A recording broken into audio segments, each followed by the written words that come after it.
Hello guys and welcome back. In this video, I'll show you how to turn off TalkBack on Android devices. Firstly, open Settings on your device. Then navigate to System or Additional Settings depends on your device. Select Accessibility, then tap on Vision. Find and select TalkBack. Toggle the TalkBack switch to turn it off. Just wait for a prompt indicating that the switch has been focused. Then double tap the switch to confirm. In the dialog box that appears, tap Stop and then double tap the button to confirm stopping TalkBack.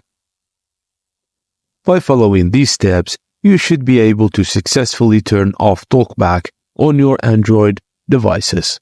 And that's it guys, as simple as that. Thank you for watching and please don't forget to like and subscribe for more.